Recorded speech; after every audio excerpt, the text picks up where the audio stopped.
हर सांस में सुमिरन तेरा, जो मिट जाए जीवन मेरा। हर सांस में हो सुमिरन तेरा, जो मिट जाए जीवन मेरा, जो मिट जाए जीवन मेरा। बोलिए वृंदावन बिहारी लाल की जय। कल के अल्प समय को परिपूर्ण करते हुए, कल की कथा को परिपूर्ण करते हुए, महात्मा की कथा जो कल ही समाप्त हो जानी थी, जिसको समाज विधि से संपूर्णता को हम संपन्न किए। आगे भी आज की कथा थोड़ी लंबी है, इसलिए समाज विधि से संकेतात्मक आप लोग को आज की कथा श्रवण कराते हुए चलेंगे कि प्रथम स्कंध में 10वें में ये नविभाव होकर के अंत में उग्रस्त व सूत जी ग्रंथ का अंत में मंगलाचरण करते हैं। नमः परस्मै पुरुषाय भूय से कह के सुखदेव जी मंगलाचरण करते हैं। आइए प्रथम स्कंद के प्रथम श्लोक की चर्चा हम सब आप मिलकर करेंगे। जन्माद्यस्य यतोऽन्वयादितरतश्चार्थे स्वभिज्ञस्वरा, तेने ब्रह्महृदायादिकवये मोहयन्ति यत्सूरयः। तेजो वारिमृदां यथा विनिमयो यत्र त्रिसर्गो मृषा, धाम्ना स्वेन सदा निरस्तकुहकं सत्यं परं धीमहि, सत्यं परम धीमहि। बोलिए वृंदावन बिहारी लाल की जय। यहाँ पर सुखदेव जी ने जन्माद्यस्य कहकर भगवान के लक्षणों के को बताया है कि भगवान जन्म आदि अनेक विकारों से रहित हैं। दूसरे श्लोक में धर्म प्रोद्यतिक वेतवो परमो, इस प्रकार से कि इस श्रीमद् भागवत में कहते परम धर्म का निरूपण किया गया है, यह भागवत का विषय है। दूसरे श्लोक में इस बात की चर्चा की गई है। इसी श्लोक में यह बताया गया है कि निर्मत्सराणाम सताम जिसके हृदय में मात्सर्य समाप्त हो जाता है वही भागवत सुनने का अधिकारी होता है। इसी श्लोक में यह बताया गया है कि तापत्रयोन्मूलनम, 3 प्रकार के तापों का नाश भागवत कथा के श्रवण से हो जाता है। भागवत कथा का प्रयोजन यही है। अंत में कहा गया कि वेद्यम वास्तव मात्र वस्तु शिवदम, उस सच्चिदानंद से संबंध जुड़ जाना ही भागवत का संबंध है। व्यास जी कह रहे हैं कि इस भागवत में निर्मात्सर्य पुरुषों को जानने के लिए कैतव रहित परम धर्म का निरूपण किया गया है, जिसको जानने के 3 प्रकार से तापों का नाश हो जाता है। जिस समय व्यक्ति श्रीमद् भागवत श्रवण का संकल्प कर लेता है, तुरंत परमानंद भगवान उसके हृदय में आकर कैद हो जाते हैं। मंगलाचरण के तीसरे श्लोक में भागवत क्या है, कहाँ से आई है, इसकी सारी चर्चा की गई है। निगम कल्पतरोर्गलितं फलं सुखमुखादमृतद्रव संयुतं पिबतु भागवतं रसमालयं मुहुरहो रसिका भूभावुकाः। भागवत क्या है बोले, निगम कल्पतरोर्गलितं फलं, वेद रूपी कल्प वृक्ष का पका हुआ फल है। वेदांतियों ने द्वैत मांगा तो उन्हें द्वैत मिला, किसी ने अद्वैत मांगा तो उन्हें अद्वैत मिला, किसी ने द्वैत मांगा तो किसी को द्वैत मिला। जिसने जो मांगा वो इससे पाया। अंत में रसिकों भक्तों से कहा, आप कुछ नहीं मांगेंगे, आपके पास जो सबसे बढ़िया चीज़ है वो हमें दे दीजिए। तो वेद रूपी कल्प वृक्ष ने अपना पका हुआ फल श्रीमद् भागवत के रूप में प्रदान कर दिया। किसी ने कहा कितना पका हुआ है, गलितम, बिल्कुल गला हुआ फल है। बोले तब तो ये ऊपर से जब गिरा होगा तो फूट गया होगा। बोले नहीं नहीं, शिष्य प्रशिष्यादि रूप पल्लवो परस्पर्याम शनैर खंडे मेवा वितीर्णे न तुष्यति पातेन स्फुटितम।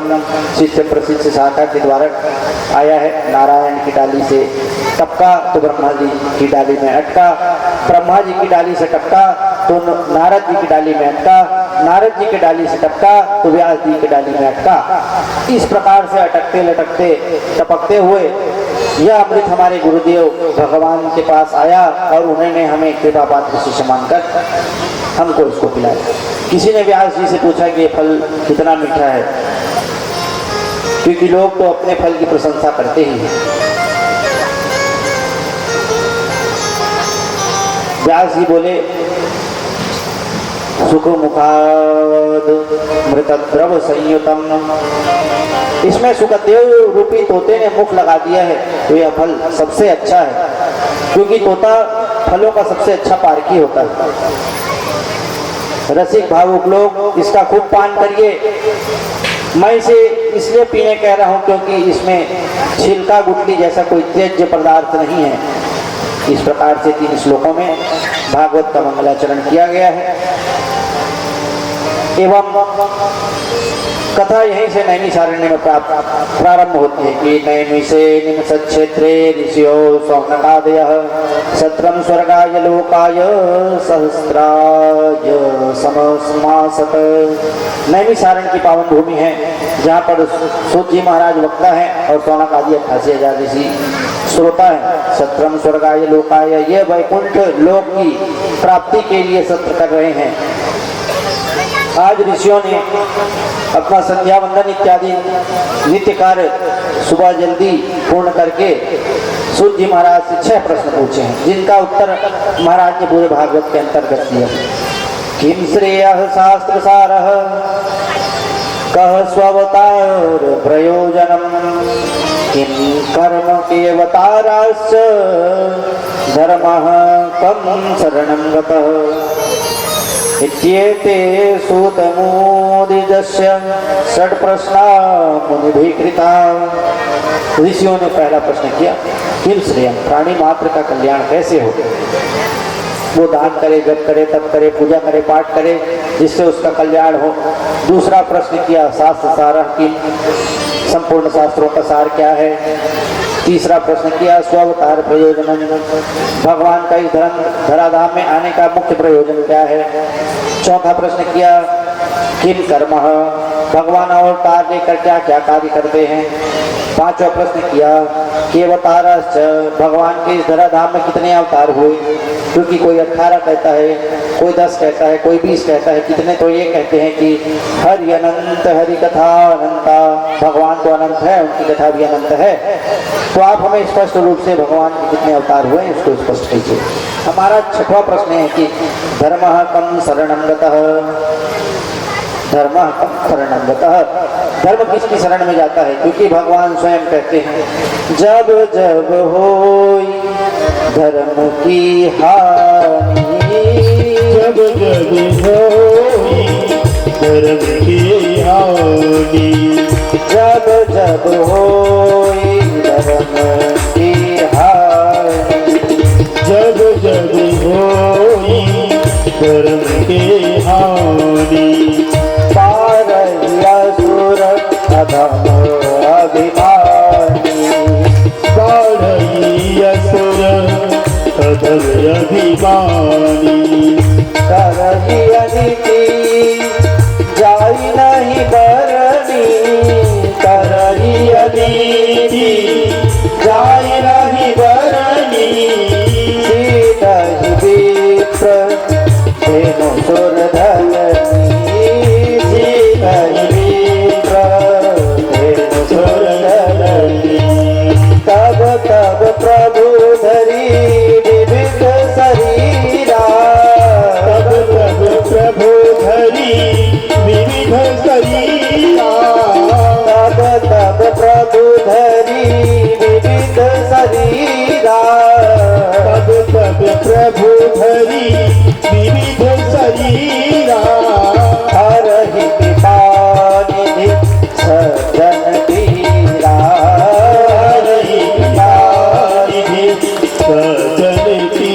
मीरा।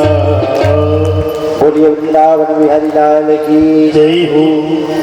जब जब इस पृथ्वी पर अधर्म बढ़ जाता है, धर्म की हानि होने लगती है, तो भगवान विभिन्न रूपों में अवतार लेकर धराधाम करना चाहते हैं। स्वाम काष्ठामनुपेते धर्माकम शरणं गतः। जब भगवान अपनी लीला का संवरण करके इस धराधाम से चले जाते हैं तो धर्म किसकी शरण में जाता है। इस प्रकार से ऋषियों ने 6 प्रश्न किया।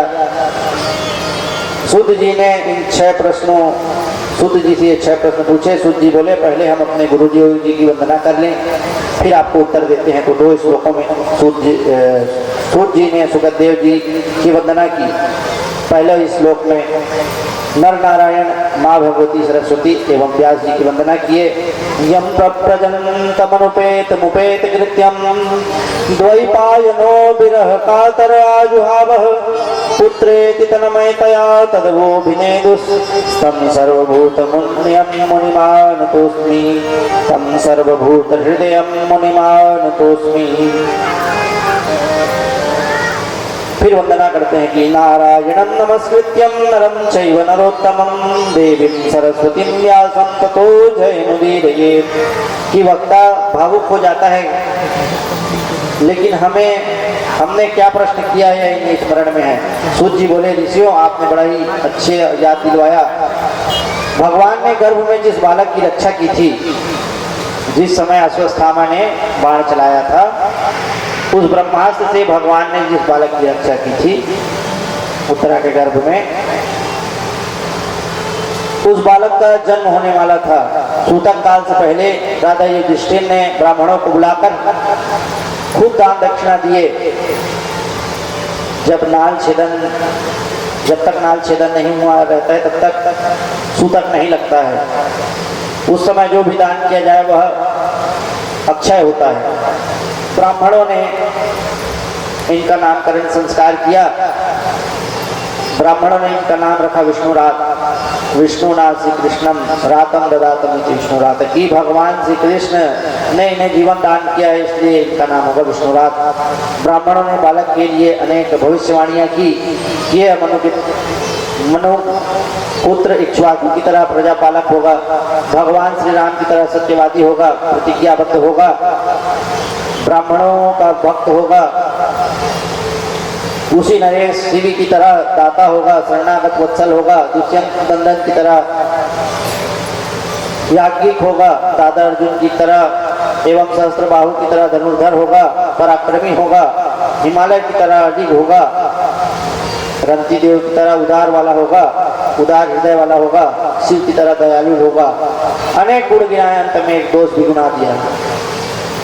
तक्षकात्मनो मृत्यु द्विज पुत्रोऽपि संजिता। इसकी मृत्यु ब्राह्मण के श्राप के कारण तक्षक सर्प के काटने से होगी, लेकिन घबराने की कोई बात नहीं है। इन्हें सुखदेव जी जैसे मुक्त संग महात्मा का सानिध्य प्राप्त होगा, इससे इसका कल्याण हो जाएगा। ब्राह्मण अपने अपने आश्रम को चले गए। समय बीता।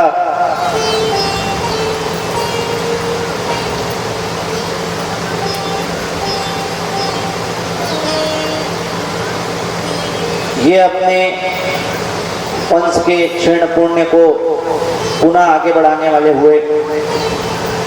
चंद्रमा की कला उतार के तरह बढ़ने लग गए। इनके जन्म में द्वारिका से हस्तिनापुर भगवान कृष्ण भी पधारे थे। आज भगवान जब द्वारिका गए तो इनके साथ अर्जुन भी चले गए। इधर विदुर जी महाराज तीर्थ यात्रा को चले गए। हस्तिनापुर आते ही धृतराष्ट्र गंधारी को समझाकर उत्तराखंड ले गए। अब 5वें दिन धृतराष्ट्र का भी देहावसान हो गया। प्रभासक क्षेत्र में जाकर विदुर जी ने भी अपने प्राण त्याग दिए। समय बीता। एक बार नारद जी युधिष्ठिर जी के पास आए और कहा कि आप भी महाप्रयाण की तैयारी कर लीजिए। युधिष्ठिर जी बार बार सोच रहे हैं कि नारद जी हमें ऐसा कहकर क्यों गए हैं, और अपने अनुज भीमसेन को बुलाकर कहे, गता सप्ताधुना मासा भीमसेन तवानुजः। भीमसेन, मैंने अर्जुन को द्वारिकाधीश के साथ इसलिए भेजा था कि पता लगा कि आओ कि भगवान आगे क्या करना चाहते हैं। लेकिन आज अर्जुन को गए 7 महीने बीत गए हैं। आजकल मुझे बड़े अपशगुन हो रहे हैं। मेरी बाई भुजाएं फड़क रही हैं, बाई आँख फड़क रही है, हिरण गाय इत्यादि मुझे बाएं करके निकल रहे हैं। मुझे बड़े अपशगुन हो रहे हैं। पता लगाओ कि आखिर हुआ क्या है, कोई खबर कैसे नहीं आ रही। ये सब चर्चा कर ही रहते, उसी समय अर्जुन आ गए। अर्जुन का मुंह मलिन है। युधिष्ठिर पूछे अर्जुन से, क्या हुआ अर्जुन, किसी ने क्या तुम्हारा कोई अपराध कर दिया, कोई अपमान कर दिया? द्वारिका में सब ठीक तो है ना? जैसे ही भगवान कृष्ण का नाम सुने अर्जुन फूट फूट कर रोने लगे और कहते हैं, वंचितो हम महाराजा हरिणाम बंधुरूपिणाम ये न मे पतां तेजो देना विस्मय पाम। महाराज जी श्री कृष्ण की कृपा से मैंने भरे हुए स्वयंवर में मत्स्य का भेदन करके द्रौपदी को प्राप्त किया था। जिनकी कृपा से 10,000 शिष्यों के साथ दुर्वासा को तृप्त किया था, जिनकी कृपा से मैंने देवादिदेव भूत भावन भोलेनाथ को तृप्त किया था, जिनकी कृपा से मैं इंद्र के आधे सिंहासन का अधिकारी हो गया था, वो इस धराधाम को छोड़कर चले गए हैं। वारुणीं मदिरां पीत्वा मदोन्मंथितो चेतसा।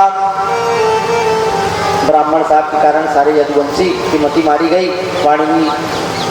वारुणी मदिरा को पीकर सारे यदुवंशी आपस में लड़कर कट मर गए।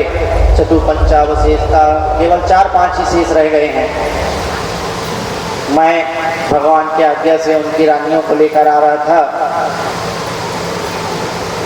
कुछ भी उन्हें हमसे छीन लिए।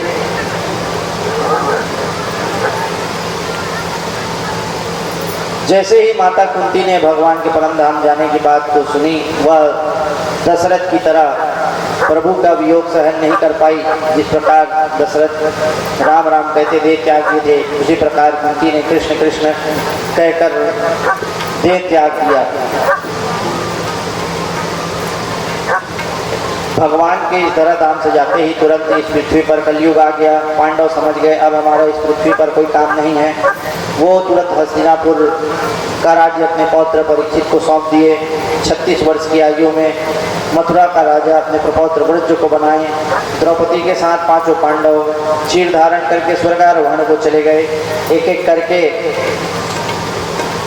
सभी पांडव स्वर्गारोहण की यात्रा पर मृत्यु को प्राप्त हो गए। केवल महाराज युधिष्ठिर ऐसा शरीर स्वर्ग को गए।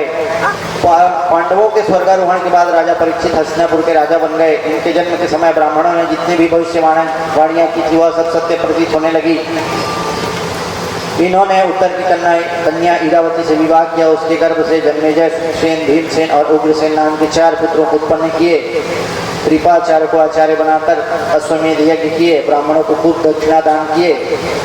एक बार की बात है, राजा परीक्षित दिग्विजय करने के लिए निकले। वहीं जहां जाते अपने पूर्वजों की महिमा सुनकर प्रसन्न होते।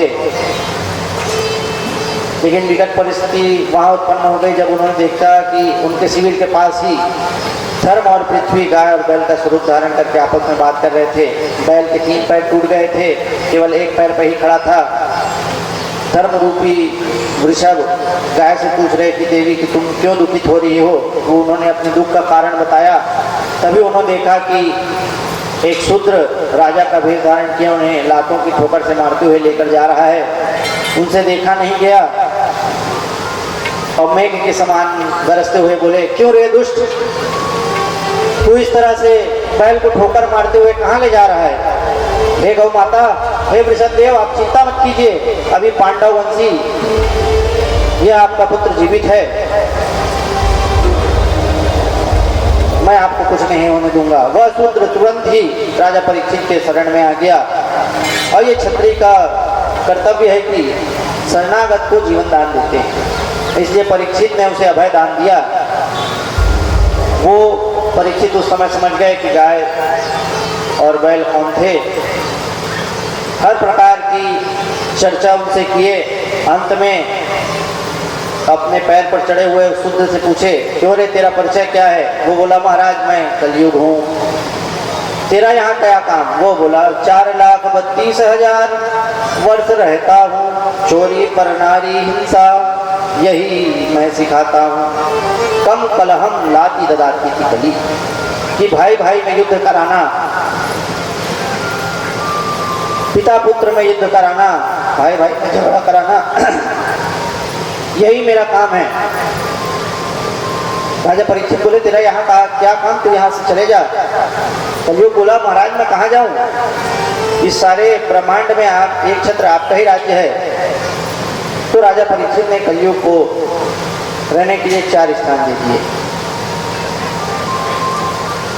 द्यूतम्पानम स्त्रिय सुना यत्र धर्मस् चतुर्विधा, जहाँ जुआ खेला जाता है, मदिरा पान किया जाता है, व्यभिचार किया जाता है एवं जीवों की हिंसा होती है, यहाँ 4 स्थान रहने को दे दिया।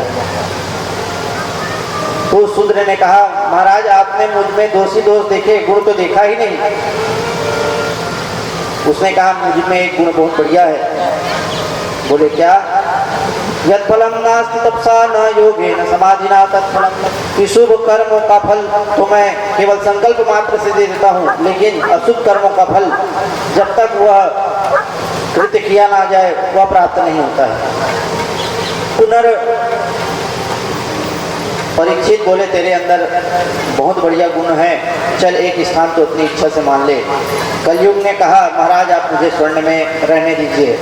स्वर्ण का अर्थात है जो अनासक्ति से, जो भी रुद्रात्मक कर्म करके कमाया गया धन, उसमें कलयुग का निवास होता है। कालांतर में समय बीता है। एक दिन राजा परीक्षित राजकोष खोले, उसमें एक सुंदर सा सोने का मुकुट था, उसे पहने उसी में कलयुग बैठ गया। पुराणांत प्रसंग आपको पता है कि जैसे वो शिकार खेलने गए तो भूख प्यास से पीड़ित होकर समीक आश्रम को पहुंचे। ऋषि समीक समाधि पर बैठे हुए थे। उन्हें लगा कि ये ढोंग कर रहे हैं। वहीं पर एक मृत सर्प पड़ा हुआ था। मृत सर्प को उठाकर उनके गले में लपेट दिए। परीक्षित अपने राज्य को आ गए। ये दृश्य गुरुकुल के कुछ शिष्य देख रहे थे। वो पास में क्रीड़ा कर रहे समीक नंदन श्रृंगी को बता दिए। बालक बहुत ही तेजस्वी था। गायत्री मंत्र पढ़कर वाग वज्रम विसर्जः, वाणी रूपी वज्र चला दिया। इति लंकृत मर्यादम तक्षकः सप्तमेहनि। जिस परीक्षित ने मर्यादा को उल्लंघन करके मेरे पिता के गले में मृत सर्प डाला है, आज से 7वें दिन तक्षक के काटने से उसकी मृत्यु हो जाएगी। जौ विश्राम सागर में भी इसकी चर्चा आती है कि जौन दुष्श्रेय कार्य कीना मूढ़ मंद अति बुद्धि विहीना 7वें दिवस तासु तय जाई तक्षक सर्प अवश्य ही खाई। बालक ऐसा श्राप देकर आकर अपने पिताजी के पास खोज कूद कर रोने लगा। श्रृंगी ऋषि को पता चला। तुरंत एक गौरमुख नामक ब्राह्मण को उनके घर भेजे। परीक्षित को पूरी कथा अवगत कराए। परीक्षित को ये जानकर जरा सा भी शोक नहीं हुआ। परीक्षित गंगा तुरंत अपना सारा राज्य अपने पुत्र जन्मेजय को सौंपकर शुक्रताल में आकर एक वट के नीचे आमरण अनशन करने बैठ गए। ऋषि मुनियों को पता चला तो अत्रि, वशिष्ठ, चवन इत्यादि अनेकानेक ऋषि उनके उत्तम लोक की कामना के लिए वहां पहुंचने लग गए। सभी से परीक्षित ने एक ही प्रश्न किया, मानस्य किम कर्तव्यम। जो व्यक्ति सर्वथा मरणासन्न है उसे क्या करना चाहिए, कोई समुचित उत्तर नहीं दे पाया। तो भक्त के ऊपर संकट आया जानकर स्वयं भगवान सुखदेव ही प्रकट हो गए। बोल सुखदेव भगवान की जय हो। यहाँ पर सुखदेव जी के 36 लक्षण गिनाए गए हैं। तत्रा भगवत भगवान व्यास पुत्रो यदृच्छया कामटमानुपेक्ष अलक्ष्य लिंगो निज लाभ तुष्टो वृतस्य बालैरवधूत वेश। इस प्रकार से उन्हें आसन देकर बिठाए राजा परीक्षित और सुखदेव जी से वही प्रश्न किए, हे योगियों के परम गुरु, मैं आपसे पूछना चाहता हूँ कि ये जो व्यक्ति सर्वथा मरणासन्न हो उसे क्या करना चाहिए, उसे किसका ध्यान करना चाहिए, किसका जप करना चाहिए, किसका तप करना चाहिए। प्रभु आप हमें क्षमा करिएगा, हमने आते ही आपसे प्रश्न कर दिया है, अब ये तो निश्चित है कि आप हमारे प्रश्न का उत्तर दिए बिना जाएंगे नहीं। इसी प्रकार से प्रथम स्कंद यहाँ पर समाप्त होता है। बोलिए वृंदावन बिहारी लाल की जय। द्वितीय स्कंद के प्रारंभ से द्वितीय स्कंद को भगवान की कमर कही गई है। इसमें 10 अध्याय हैं, जिसके प्रारंभ में सुखदेव जी महाराज राजा परीक्षित के द्वारा पूछे गए प्रश्न का उत्तर देते हैं। राजन आपने लोकहित के लिए, सुखदेव जी बोले, राजन आपने लोकहित के लिए बड़ा ही सुंदर प्रश्न किया है। संपूर्ण मानव जाति का यही प्रश्न है, क्योंकि रविवार से शनिवार पर्यंत सबकी मृत्यु होनी ही है। ऐसे में व्यक्ति को सर्वथा भगवान के चरणों की प्रीति करनी चाहिए, परंतु उसे वह अनदेखा कर देता है। ऐसे में व्यक्ति को चाहिए कि वो भगवान के चरणों में अपनी निश्चल प्रीति बनाए। व्यक्ति को चाहिए कि वो दिन रात भगवान की लीलाओं का श्रवण करे, कीर्तन करे, स्मरण करे। यदि कोई वक्ता मिल जाए तो श्रोतव्य श्रवण करे, कोई अधिकारी श्रोता मिल जाए तो कीर्तितव्य गान करे। दोनों का अभाव हो तो स्मृतव्य स्मरण करे, क्योंकि जीवन का परम लाभ यही है कि अंतिम समय में भगवान की स्मृति बनी रहे। ऐसा तभी संभव है जब अहर्निश भगवान के गुणों का श्रवण करते रहेगा, क्योंकि मानव के किष्किंधा कांड में बाबा भी कहते हैं कि जन्म जन्म मुनि जतन कराई, जन्म जन्म मुनि जतन कराई, आज्ञावत नाहि अंतराम कहीं आवत नाहि। जन्म जन्म मुनि जतन कराई, जन्म जन्म मुनि जतन कराई, अंतरा कहीं आवत नाहि, अंतराम कहीं आवत नाहि।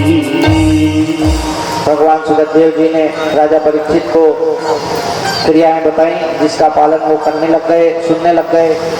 फिर सुखदेव भगवान ने सद्यो मुक्ति और क्रम मुक्ति के बारे में बताया। सद्यो मुक्ति के बारे में बताया कि जिसे सीधे मुक्ति चाहिए वो भगवान की आश्रा करे। फिर क्रम मुक्ति के बारे में बताए। सद्यो मुक्ति का अर्थ है सीधे मुक्ति को प्राप्त कर लेना, क्रम मुक्ति का अर्थ है समय समय मुक्ति को प्राप्त कर लेना। सद्यो मुक्ति क्रम मुक्ति के बाद कहते हैं कि जिन हरि कथा सुने ही नहीं काना, श्रवण रंध्र ही भवन समाना। उसके बाद सुखदेव जी परीक्षित के प्रश्न की सराहना करते हुए बोले, बहुत बढ़िया प्रश्न आपने किया है, लेकिन मैं पहले अपने गुरु जी का मैं मंगलाचरण कर लूँ, फिर आपके प्रश्न का उत्तर देता हूँ। फिर उन्होंने चतुर्थ अध्याय के दूसरे स्कंद के चतुर्थ अध्याय के 12वें श्लोक में मंगलाचरण किया कि जो भगवान का सृष्टि सृजन पालन संहार करते हैं, रूप में बनते हैं और बनाते भी हैं, मन बुद्धि से जो परे हैं, जो योगियों और ज्ञानियों जिसका श्रवण कीर्तन स्मरण करते हैं, मैं उनके चरणों में प्रणाम करता हूँ। फिर सृष्टि वर्णन की कथा सुनाते हैं कि किस प्रकार से सृष्टि बनती है। सुखदेव जी कहते हैं, राजन जो प्रश्न आपने मुझसे किया है, एक बार ब्रह्मा जी को ध्यानस्थ देखकर नारद जी ने पूछा था कि पिताजी आप किसका ध्यान करते हैं, तो उन्होंने बताया कि मेरे भी गुरु हैं। लोग तो मुझे जगत गुरु मान लेते हैं, लेकिन कृष्णम वंदे जगत गुरु, जगत गुरु तो भगवान श्री कृष्ण ही है। बस फर्क ये है कि उनके माया से मोहित होकर लोग मुझे जगत गुरु मान लेते हैं। जितने भी वेद जब तब योग ध्यान सब हैं, उन्होंने विचार किया कि मैं एक से अनेक हो जाऊं, काल कर्म स्वभाव को स्वीकार करके, जिससे सत्व रज और तम 3 प्रकार के गुणों की उत्पत्ति हुई। इस प्रकार से अनेकानेक बातों का उच्चारण करते हुए उन्होंने सृष्टि प्रकरण की क्रिया समझाई। फिर राजा परीक्षित सुखदेव जी से पूछते हैं, सुखदेव जी बोले राजन, 28 तत्वों से जिस विराट पुरुष की उत्पत्ति हुई उसकी नाभि कमल से, नाभि से कमल, कमल से ब्रह्मा उत्पन्न हुए। ब्रह्मा जी अपने शरीर कोई कमल के जल के ऊपर देख कर उन्हें कुछ समझ नहीं आया, चारों तरफ घुमा कर सिर देखे तो चार सिर प्रकट हो गए। ब्रह्मा जी सोचने लगे मैं कौन हूँ, कहाँ से उत्पन्न हुआ हूँ। ब्रह्मा जी ऐसा सोच रहे थे कि उन्हें संस्कृत वर्णमाला के स्पर्श शब्दों का 2 अक्षर सुनाई दिया, तप और प, अर्थात तप करो तप करो। तब उन्होंने तप किया। इनकी तपस्या से प्रसन्न होकर भगवान ने इन्हें दर्शन दिया।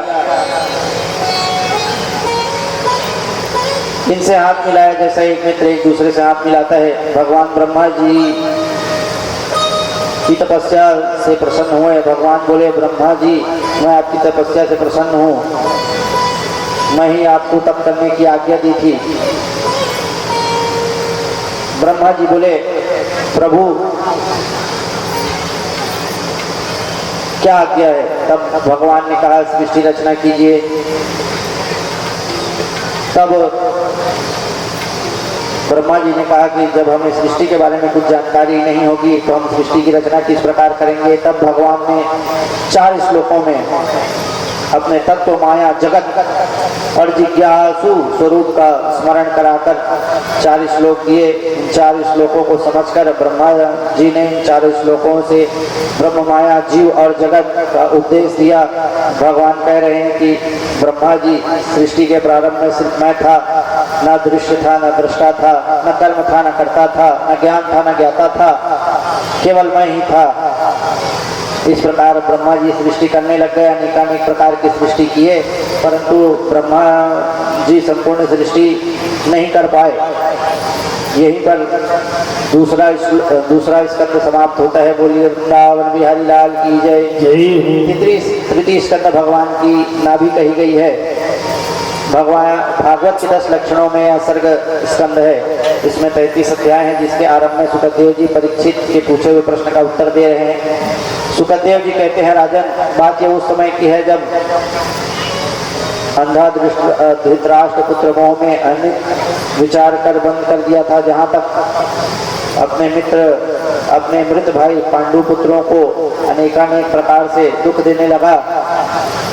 भीम को लड्डू खिलाकर मारना चाहा, छल से पांडवों का राज्य ले लिया, द्रौपदी को भरी सभा में निर्वस्त्र कर दिया। जहाँ पर गंगापुत्र भीष्म, द्रोणाचार्य, कृपाचार्य ये अन्याय होते देखे, वहीं पर भगवान कृष्ण ने द्रौपदी की लाज रखी। जिस समय द्रौपदी इस प्रकार के अर्थभाव से पुकारी, उस समय भगवान द्वारिका में भोजन कर रहे थे। इन सभी लीलाओं को सुखदेव जी राजा परीक्षित को सुनाते हैं। फिर अंतिम में इसी सृष्टि प्रकरण की प्रक्रिया को बताते हुए कहते हैं कि काल का सबसे छोटा अंश परमाणु होता है। परमाणु से एक अणु बनता है, उससे एक तरह से रेणु बनती है। ब्रह्मा जी ने जब देखा कि सृष्टि की उत्पत्ति नहीं हो रही है, तो ब्रह्मा जी ने अपने ही शरीर के 2 हिस्से कर दिए। दाएं हिस्से से मनु बने, बाएं हिस्से से बनी शत्रुपा। ब्रह्मा जी ने अपने वाम भाग से एक स्त्री और दाहिने भाग से एक पुरुष को उत्पन्न किया। जो स्त्री थी वो आदि नारी माँ मनु थी, माँ शत्रुपा थी, और पुरुष जो थे वो आदि पुरुष मनु थे। इन्हीं मनुवंश में जन्म लेने के कारण हमें मनुष्य कहा जाता है। जो कि सोचकर कार्य करता है उसी का नाम मनुष्य है। मनु शत्रुपा दोनों ब्रह्मा जी के सामने हाथ जोड़कर खड़े हो गए। बोले आपने हमें जन्म दिया, बताइए हम क्या करें। तब ब्रह्मा जी ने उन्हें कहा कि सृष्टि करो, मैथुन सृष्टि करो। ब्रह्मा जी के कहने के बाद मनु महाराज ने बोले कि हम सृष्टि कहाँ से करें। सृष्टि को तो हिरण्याक्ष नामक दैत्य रसातल में उठाकर ले गया है। ब्रह्मा जी ऐसे सोच ही रहे थे कि पृथ्वी का उद्धार कैसे किया जाए। उनकी नासिका से अंगुष्ठ मात्र परिमाण वाला एक बालक निकला। बोल बारा भगवान की जय। जो देखते देखते विशाल पर्वत हिरण्याक्ष वध के साथ आज की कथा यहीं पर विश्राम होती है। कल फिर से कल प्रारंभ 3 बजे से ही कथा को करना है, क्योंकि समयानंतर इधर कथा खसकती जाएगी। हमको कथा को बहुत छोटा करना पड़ जा रहा है, बहुत कूद के आना पड़ रहा है। इसलिए कथा अगर आप लोगों को विस्तार से सुननी है तो समय पे आइए, समय पे हमें लाइए और कथा सुनते जाइए। 2 क्षण भगवान नाम संकीर्तन। भटकती है नैया किनारा मिलेगा, भटकती है नैया किनारा मिलेगा, किनारा मिलेगा, किनारा मिलेगा, किनारा मिलेगा, किनारा मिलेगा। हरि नाम गालो सहारा मिलेगा, प्रभु नाम गालो सहारा मिलेगा, हरि नाम गालो सहारा मिलेगा।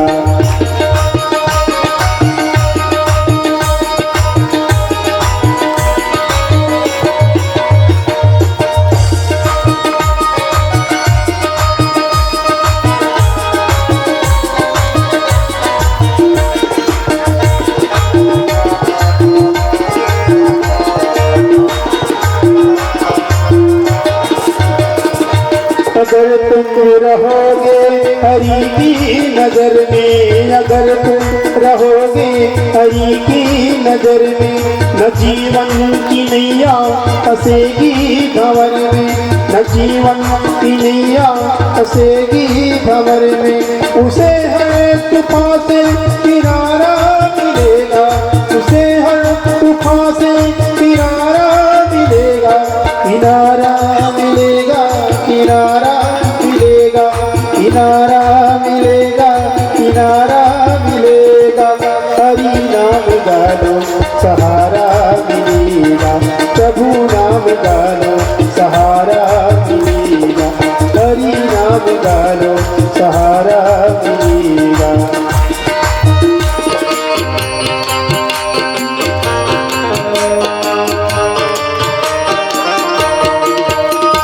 भागवत भगवान की है आरती, पापियों को पाप से है तारती। श्री भागवत भगवान की है आरती, पापियों को पाप से है तारती। श्री भागवत भगवान की है आरती, पापियों को पाप से है तारती। श्री भागवत भगवान की है आरती, पापियों को पाप से है तारती। ये अमर ग्रंथ ये मुक्ति पंथिये, पंचम वेद निराला, नव ज्योति जगाने वाला। ये अमर ग्रंथ ये मुक्ति पंथ ये पंचम वेद निराला, नव ज्योति जगाने वाला। श्री राधे श्री राधे श्री राधे श्री राधे हो। ये अमर ग्रंथ ये मुक्ति पंथ ये पंचम वेद निराला, नव ज्योति जगाने वाला।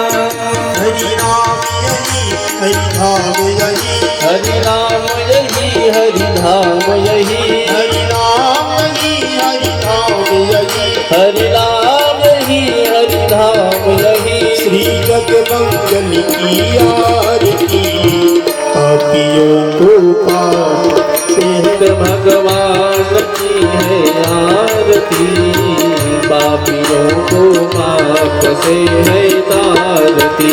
ये शांति की पावन पुनीत, पापों को मिटाने वाला, हरि दर्श कराने वाला।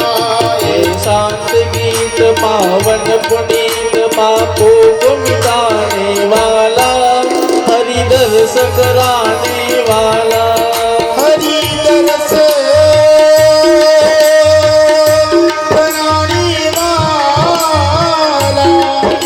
हरि दर्श कराने वाला। ये शांत गीत पावन